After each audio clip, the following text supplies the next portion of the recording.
Malumunuz bugün ayın 26'sı yani.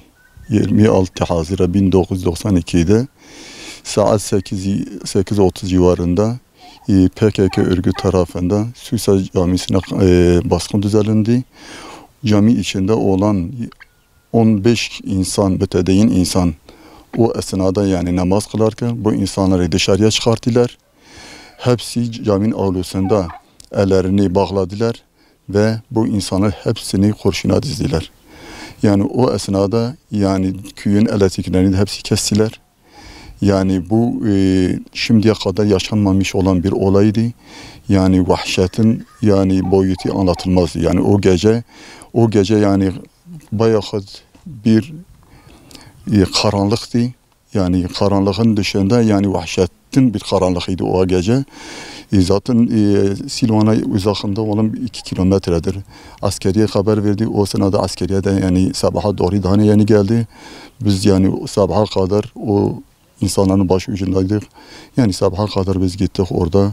Yani herkes figan ediyordu, ağlıyordu. Yani burada eğer bir köyde yardım yatalık olmasa dışarıda insanlar gelip o köye rahatlıkla yerleşemez yani. Tabii burada köyün içinde olan onlara yardım yataklık eden insanlar vardı. Caminin etrafında evler var. İşte o evlerden üst kurmuşlar. Hepsi yani irtibatlı olarak yani tam yani tertibatlı olarak bu insanlar hepsi koordinatlı olarak o gece çalışıyorlar, bakıyorlar yani bu insanlar hepsi camiye gelmişler, gelmemiş insanlar. Caminin içinde kaç kişi var ona göre bu insanlar hepsini kendini ona göre hazırlıyorlar. Tabii yani bu insanlar bunlar gelirken de demiyorlar ki biz efendim biz yani terör örgütüyüz dışarıdan gelmiş. Bunlar diyorlar ki biz Bismil karakolunda gelmişiz. Sizin hakkınızda ihbar vardır. Yani bundan dolayı biz gelmişiz. İşte bundan dolayı bu insanları rahatlıkla onları çıkarıyorlar caminin içinde. Tabii o insanlar da yani orada o esnada Kur'an okuyor, namaz kılıyorlar yani bu insanlar. Çıkartıyorlar, onların ellerini bağlıyorlar. Bazı orada insanlar yani şehit olan insana bakıyorlar ki ayaklarında yani askeri ayakkabıdaki makkap falandır. İşte diyor bu insanlar şeydekiler. Efendim bu insanlar PKK örgütüdür. Ondan sonra bu insanlar da bu PKK'da anlıyorlar ki yani onların şey yaptı yani onların amacı hayası nedir ki birkaç kişi de kendilerine beraber götürecek yani. En büyük hedefleri de Hüseyin'i kendilerine götürecekler. Şimdi o esnada diyorlar Hüseyin kimdir yani? O da diyor Hüseyin benim. Onu kendilerine götürüyorlar. Yani biraz caminin uzakında o diğer arkadaşlarını biraz uzaklaştırıyorlar. Onu o tarafa götürüyorlar. Bu da o esnada ortada bir elektriği direki var. Elektriği direkine tutuyor. Gitmiyor. Onlar biliyor ki yani bunları götürüp yani onu şehit edecekler. O esnada bunlar da hemen bakıyorlar ki onu götürecek durumda değil. Onu götürüyor hemen oradan silahla onu tarıyorlar. Yani göğsüne yani en az 15-20 tane mermi vardı göğsüne sıkmışlar. Sıktığından o esnada tekbir yatıyor. Allahu Ekber. Amiyeda limej dikirin. Pişti limeji dersa siyere dixwandin. Ez bi xwe jî diçûm qatilmiş dibûm. Ji bawan çûm gîştim em malê û min dî qerebaxlik çêbû. Ji vê qerebaxilê misafirkî min hebû li malê. Min wê hîmaya kir bi keys kir ez fetilîm ku qerebaxilê em nikarbim biçûma. Ji ber wî yani di deqe jî neqediya o deng bi sîlaha ket. Ve divê evê da ne silahkî bi me re hebû, ne tişkî hebû, ne me karbû ew ka xwe sawin ma xwe bikira. Heta misafirê min got ez herim jî min got na neçe min got herî em herin em jî çûyîne. O bu şeklî wan derxistin hewşa camiyê heta negê Şehîd Hüseyin bi xwe jî dihate me yani ku wî îstek dikirin ku wî bi xwe re bivin herin. Bi wan re neçû heta ku wî şehîd kirin. O teva dest û piyê yani destê wan girê da li pişt wan bi bernika. Danîn hewşa camiyê û li vê derê qurşîna dizmiş kirin teva şehîd kirin. وی شکلی شو دولت جی نات حتی ساعت یعنی درنگ روژه هات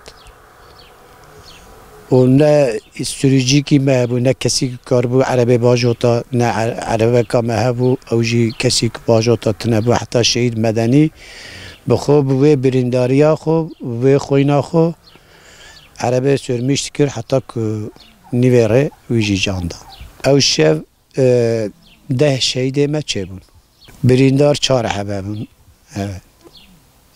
اوانا یک جی نگیشته خسته ای که شهید بون و آن بریندار خلاص بون 4 حب بریندار خلاص بون او geçti nefeste o bağış. Cami olayın olduğu gece ben kendim de zaten sürekli camiye gidiyorduk. O gece büyük amcam Hacı onun evine misafir gelmişti. Ben de hazırlanıyordum camiye gidecektim. Beni çağırdı. Küçük bir ufak çocuğu vardı, onu gönderdi beni çağırmaya. Şimdi ben sordum acaba niye ben camiye gidecektim. Dedi valla çocuk dedi babam demiş ki buraya gelsin. Bir misafirimiz var. Dolayısıyla ben tamam dedim geleceğim. Daha hazırlanıp gidecektim oraya. Tekrar çocuk geldi. Kapıda dedi babam diyor acele gelsin. Ben dedim ben geliyorum. Neyse gittim orada. Misafirler oturuyordu. Oturduk. Selamun aleyküm. Aleyküm selam.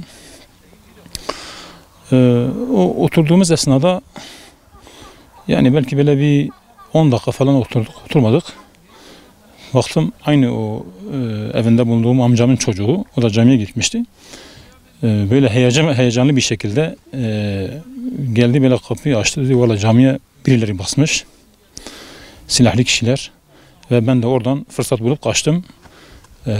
Peki nedir kimlerdir bunlar nasıl birileri falan dedi valla işte asker kılıklı yani elbiseleri asker üniformalar ama konuşmaları ayakkabılarındaki işte ayaklarındaki o mekkab ayakkabıları falan PKK'lerdir. Ve dedi ben de fırsat bulup kaçmışım. Camide olanların, o cami cemaatinde olan insanların hepsini dışarı çıkarmışlar. Cami avlusunda ellerini bağlayıp öylece ben de fırsat bulup kaçmışım. Ve biz de ona göre camiye doğru gidecektik ki hani nedir, neyin nesidir? En azından biz de oraya gidelim. Amcamla, o misafirle beraber çıkıp gidiyoruz. Daha camiye yetişmeden silah seslerini duyduk. Tabii silah sesleri derken taramalı bir şekilde. Yani desem süre olarak 1 dakika içinde taramalı bir şekilde silah seslerini duyduk. Ve biz o esnada tabii ki dedik artık camide muhakkak bir şeyler oluyor. Artık ne bunları katlettiler mi ne dediler de biz de daha camiden biraz uzakız. Ve camiye doğru gidiyoruz. Tabii gittik camide ne görelim? O cami avlusunda kimisi işte daha yaralıdır kan içinde. Kimisi orada can vermiş, şehit olmuş. Ve biz bunlarla yabancı birisi görmedik yani orada. Yani o esnada biz gittiğimizde camide yani zaten arada bizim bu camiye gidişimizle silah sesleri arasında bir 3-4 dakika 5 dakika bilemedim zaman geçti. Ve gittiğimizde yabancı hiç kimse görmedi. Sadece camiye giden o cemaati gördük. Kimisi yaralı, kimisi can vermiş, şehit olmuş. Tabii biz de o şoka girdik. Ne edelim, nasıl yapalım? Bir araba bulup da hani kimisinin yarasını sarıyoruz. Hatta şehit Medeni kendisi bana dedi amca dedi şey getir. Dedi bana bir bez getirin ki beni bağlayın ben kan kaybı ediyorum. Kan akıyor. Kan kaybından dolayı ben yani epey rahatsızım. Dolayısıyla biz bir bez getirdik. Geniş bir peştemal getirdik. Oraya kendisini o yara yerini bağladık. Ve artık biz yaralılarla ilgilendik ve birkaç kişiyi öyle tutup bir araba, tabii araba da bulunmazdı. Yani araba bulmak da mesela. Bizim o zaman da şoförlüğümüz de yoktu. Arabamız da yoktu. Köyde olan arabalar da tabii kime diyeceğiz, kime gideceğiz o esnada. Birisine gittik. Araçları da verdi bize. Sağ olsun Allah razı olsun bir köylü. Tabii bizim şoförlüğümüz olmadığı için Medeni dedi benim arabamda var. Tabii Medeni'nin de şoförde arabası vardı. O Medeni'nin arabasıyla Medeni ve birkaç tane daha yaralı olan Müslümanları arabaya attık. Ve o araçla hastaneye yetiştirelim diye götürdük. Hatta ben kendim yine orada kaldım. Diğer yaralılarla ilgilendim. Bir tane arkadaşımız o yaralı arkadaşlarla beraber hastaneye gittiler. Ve giderken yolda zaten şehit medeni şehit oluyor, o da can veriyor da yolda. Hastaneye yetişmeden diğer arkadaşlar hastaneye yetiştirip orada çok şükür durumları iyileşti, sonradan iyidirler şu anda. Ve öylece diğer yaralılarla ilgilendik. Artık şehitlerle ilgilendik. Tabii bu arada zaman epey ilerledi. Yani ta sabaha doğru öyle zaman geçti. Sabahleyin artık gün böyle aydınlanınca tabii köylülerden de birkaç kişi geldi. Ve öylece o yaralılarımızı kaldırdık. Kimisi hastaneye, diğer şehitlerimizle ilgilendik. Onları işte kaldırdık oradan. Ve bu şekilde hatta civar köylerden de gelenler oldu. Artık saat böyle nasıl söyleyeyim, hani yaz mevsimiydi. Saat 8-9 belki oldu. Ondan sonra devlet yetkilileri, yani karakoldan işte askerler falan geldi. Olayı araştırıyoruz. Nedir, ne olmuş, kimlerdi, saldıranlar kimdir falan gibi sorular sordular bizden. Biz dedik ki biz ne biliyoruz, yani biz gecenin karanlığı, biz kendimiz gerçekten de görmedik. Ama olay şekli şemali PKK'nın yaptığı olaylardan bir tanesidir. Evet. Ve siz devlet olarak bizden olayı niye soruyorsunuz? Yani bizim sormamız gereken soruları siz bize soruyorsunuz. Bunu siz bilmeliydiniz. Hatta köyümüzle ilçemiz arasında 3-4 kilometre bir mesafe var. Yani bu silahların sesi mutlaka o devlet yetkililerinin, o karakolda bulunan komutanların kulağına bile gitmiş diye inanıyorum. Çünkü yakın bir mesafe. 3-4 kilometre bir mesafede. Dolayısıyla biz şehitlik dedik. Siz neredeydiniz? Şimdiye kadar niye, yani hani köylü olarak, biz burada vatandaş olarak bu olayı şimdiye kadar görmemişsiniz, sezmemişsiniz ve görmemişsiniz, gelip de bize soruyorsunuz. Biz ne biliriz? Ne biliriz kimlerdir, kim yapmış? Bunu siz kendinize sormanız lazım diye biraz serzenişte bulunduk. Böylece artık tabii bölgedeki çok yerlerde insanlar, hani olay da gerçekten yani çok vahşice yapılan bir katliamdı, yani böyle katliam denilmesi lazım.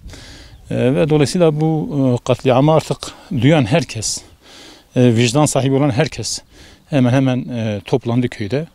Olay böylece geçti yani. Zaten kendisi Silvan'da ikamet ediyordu.